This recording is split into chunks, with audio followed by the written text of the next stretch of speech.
خب دوستان، الان اومدیم روی تخته تا یک توضیح رو من بهتون بدم در مورد توضیح ولتاژ باتری که خیلی به کارتون میاد. از این جلسه 100% میتونید یه نکاتی رو نوت برداری کنید که در نقشه خوانی به کارتون میاد و اینکه هم میتونید طریقه کار آیسی شارژ رو متوجه بشید که سوکت شارژ چطور داره بهش اتصال میکنه، کانکتور باتری داره چطور بهش اتصال میکنه و چه قطعات کلیدی مهمی در این مدار قرار داره.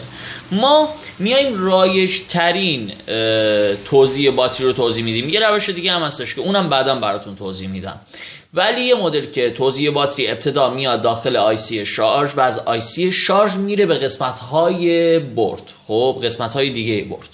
نگاه بکنید دوستان، ما اینجا یک گزینه داریم نوشتیم وی بات. خب این همون کانکتور باتری ماه. خب کانکتور باتری ما هستش. وی بات یعنی ولتاژ باتری. خب ولتاژ باتری ما از کانکتور باتری مستقیم میاد داخل یک آیسی به نام IFPM IC یا همون آیسی شارژ ما. درسته؟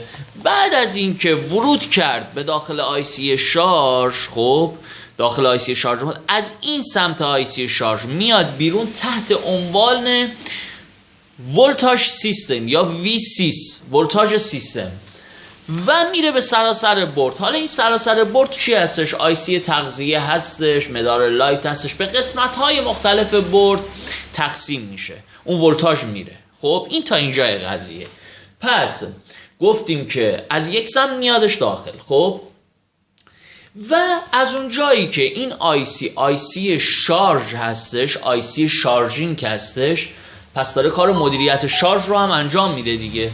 پس ما از این سمت یک سوکت شارژ داریم. این پایه های سوکت شارژ ما هستش. سوکت شارژ ما هم از نوع میکرو یو اس بی هستش. خب چون داریم الان روی بورد J7 هم کار میکنیم گفتم این مثال رو بزنم، بعد روی تایپ سی هم میریم. خب پایه های سوکت شارژ ما هستش که ما یکی از پایه های سوکت شارژ ما 5 ولت یو اس بی هستش. یعنی شما زمانی که شارژر رو متصل میکنید 5 ولت میخواد از طریق سوکت شارژ وارد گوشی بشه، درسته؟ و میاد از این سمت وارد آیسی شارژ میشه تحت عنوان مداری به نام LX، اسمش رو میذاریم LX، درسته؟ و از این سمت آیسی شارژ میاد بیرون. چه ولتاژی میاد بیرون؟ ولتاژی که مناسب گوشی هستش، ولتاژ شارژ که اصطلاحاً ما بهش VPH هم میگیم. خب ولتاژ 5 ولت ما میاد اینجا تبدیل میشه به ولتاژ شارژ 3.7 تا 4.3. خب تبدیل میشه به ولتاژ شارژ باتری، شارژ گوشی و میاد روی یک سلفی به نام سلف LX که سلف مقداردار هم هستش و از این سمت نمودار ما وصل میشه به همین ولتاژ سیستم. خب چرا؟ نگاه بکنید، از سوکت شارژ ولتاژ میادش داخل آیسی شارژ، از این مدار LX میاد بیرون تحت عنوان سلف LX، میاد میره داخل ولتاژ سیستم، از یک سمت میره داخل مدار و باتری رو شارژ میکنه و از یک سمت هم که مدار پابرجا هستش، ولتاژ باتری داره کارش رو روی سیستم به کل گوشی داره انجام میده. خب یکی از دلایلی که ما میگیم آقا اگه آیسی شارژ بخواد به مشکل بخوره گوشی روشن نمیشه همینه، چون ابتدا وارد آیسی شارژ میشه ولتاژ و بعد برای سیستم میره. خب و اگرم بخواد اینجا برق به این ولتاژ سیستم نرسه خب گوشی هم روشن نمیشه، درسته؟ حالا سر راه سوکت شارژ ما و آیسی شارژ ما یه قطعه محافظتی داریم به نام OVP که نقش محافظتی داره. ولتاژ بخواد بیش از اندازه بالا بره به قول معروف این میخواد میسوزه. خب میاد محافظت داره میکنه از مدار ما. ولتاژ بخواد بیش از اندازه بالا بره میسوزه و در بعضی از OVP ها ما میایم میتونیم قابلیت اینو داریم که اینو یکسره کنیم. خب یکسره کنیم که اونو در مبحث OVP براتون توضیح میدم. میتونیم این مدار رو یکسره کنیم و در بعضی از OVP ها هم چنین قابلیتی نیستش. اما این نقش مدار محافظتی رو داره. از این سمت هم خوب دقت کنید، از این سمت هم سر راه کانکتور باتری و آیسی شارژ یک مقاومتی قرار گرفته، مقاومت شنت بهش میگن که 6 پایه هم هستش. خب از رو شما نگاه میکنید این مقاومت رو 2 پایه داره، ولی بلندش که میکنید زیر 6 پایه هستش که خراب بشه میتونه گوشی روشن نشه یا درصد شارژ رو روش تاثیر بذاره. ولتاژ باتری هم از این 2 سرش میاد و از این 2 سر وارد آیسی شارژ میشه. خب 2 سری که نگاه بکنید علامت زدم براتون. خب 2 سر وارد میشه، از این ور وارد آیسی شارژ میشه. حالا ما چرا میگیم توی اندازه‌گیری توی باتری و اینا تاثیر میذاره، رو درصد شارژ تاثیر میذاره، جلوتر متوجه میشید. حالا کار مقاومت شنت چیه؟ اندازه‌گیری جریان رو انجام میده.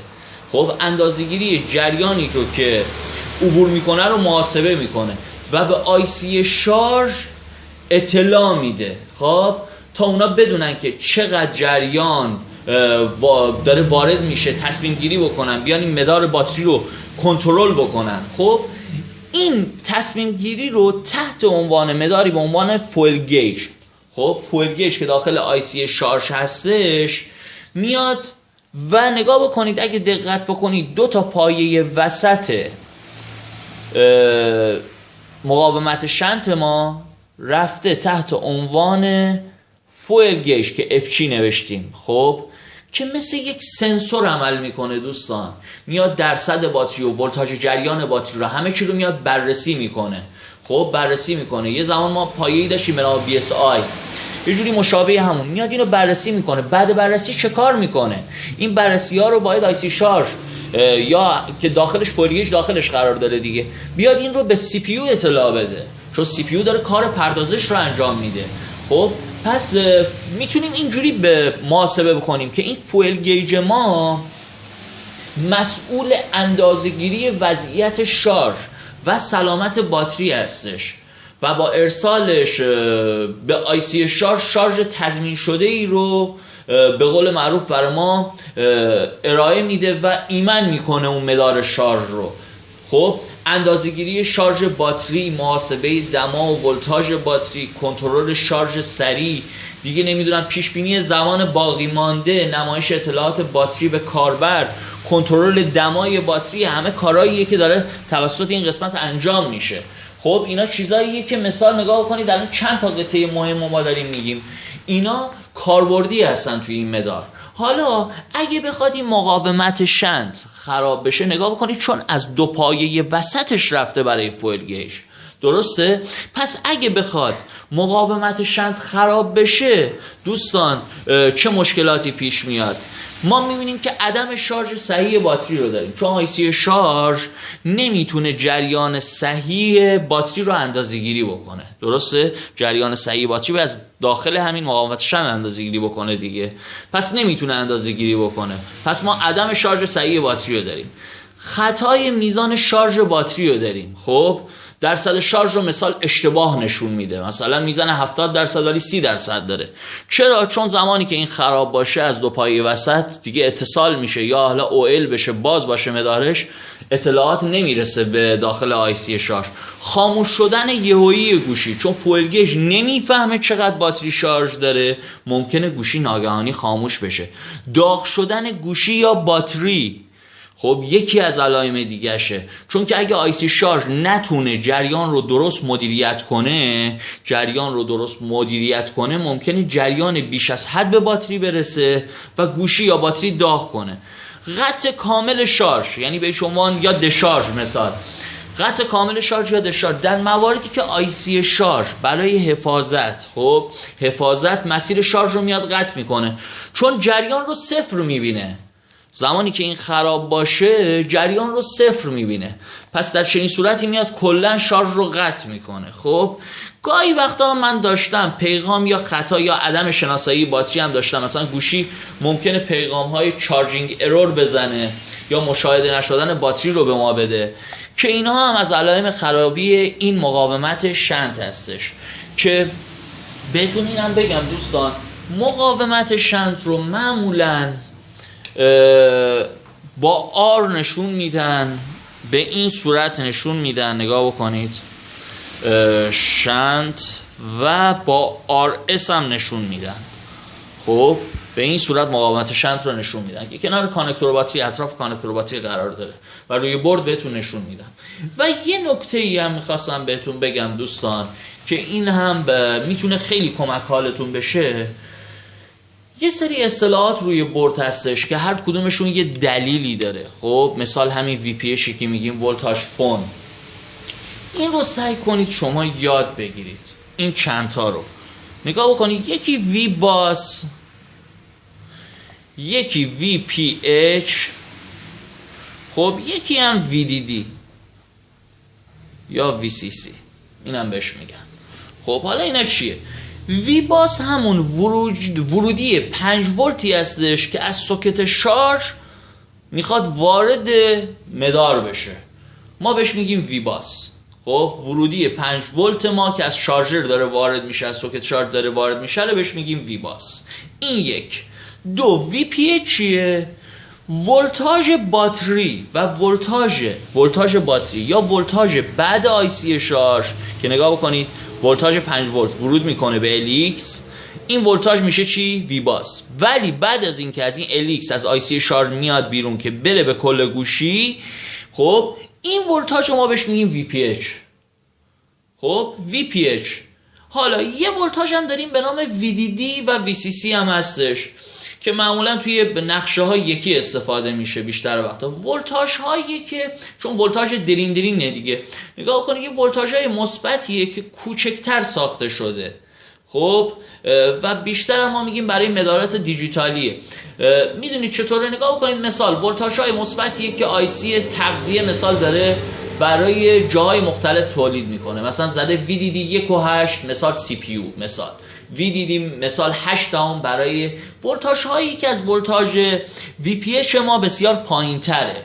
خب اینا هم بهش میگن ولتاژ های وی دی دی. این اصطلاحات رو هم سعی بکنید یاد بگیرید. گاهی وقتا میبینید تو نقشه‌ها رعایت نمیشه بعضی‌جا، ولی خب مثلا وی پاس دیگه همون وی باسیه که 5 ولت از سوکت شارژ داره میادش. خب وی پی اچ پس ولتاژی شده که از آی سی شارژ میاد بیرون و به سیستم میره و باتری میره و شارژ میکنه. و وی دی دی هم ولتاژهای کوچکتر ساخته شده هستش. خب این نکات رو بهش توجه بکنید، سعی بکنید چند بار ویدیو رو ببینید، نکته برداری کنید که الان میریم داخل نقشه خوانی بتونید راحت‌تر ارتباط بگیرید با قسمت‌های مختلف. و اینکه یه چیزی هم خدمتتون عرض کنم، یه نکته‌ای که فراموش کردم، ما در سوکت شارژ دوستان در مورد همه چی توضیح دادیم، اما در مورد یک چیز توضیح ندادیم. این 5 ولتی که گفتیم از سوکت شارژ میاد، خب بجز این 5 ولت روی سوکت شارژ مثال یو اس بی 2 رو ما مثال زدیم دیگه، درسته؟ روی این یو اس بی 2 میکرو یو اس بی ما 2 تا 3 تا پایه دیگه هم داریم. حالا یکیش که منفی جندی اون کار نداریم، ولی 2 تا پایه دیتایی هم داریم. این برای انتقال اطلاعات هستش که مستقیم میره به آی سی شارژ. خب مثال، و اینم بهتون بگم خرابی این 2 تا پایه میتونه باعث کند شارژی هم در بعضی گوشی ها بشه. خب چون که از طریق این 2 تا پایه میتونه متوجه بشه که مثال دستور بده که ولتاژ بیشتر دریافت کنه، یا مثال توانایی اینو داره جریان بیشتری رو دریافت کنه. وقتی نتونه این رو کنترل بکنه، در بعضی گوشی ها گفتم میتونیم ما کندی شارژ داشته باشیم. پس این پایه های سوکت شارژ مهمه. همیشه در بعضی گوشی ها میبینید طرف میاد فقط 5 ولت رو وصل میکنه و جی ان دی رو، میبینید با کندی شارژ مواجه میشه چون که پایه های دیتاش متصل نیست. این پایه های دیتا هم تحت عنوان نگاه بکنید دیتا ماینس و دیتا پلاس، خب دی پی و دی ام. دی پی مثبت، اینم که منفی ما، یعنی دیتای کمتر میاد داخل آی سی شارژ و از این سمت هم ارتباط میگیره با سی پی یو تحت عنوان AP DM AP DP میاد و میره برای AP اپلیکیشن پروسسور ما. خب پس این 2 تا پایه هم بسیار مهمه. حالا مثال انتقال اطلاعات یکی از چیزهایی که خیلی بخوام ساده بهتون بگم، شما میخواید الان گوشیتون رو وصل کنید به کامپیوتر، یک اطلاعاتی رو انتقال بدید، از طریق این پایه ها انتقال پیدا میکنه. خب یکی از کاراش.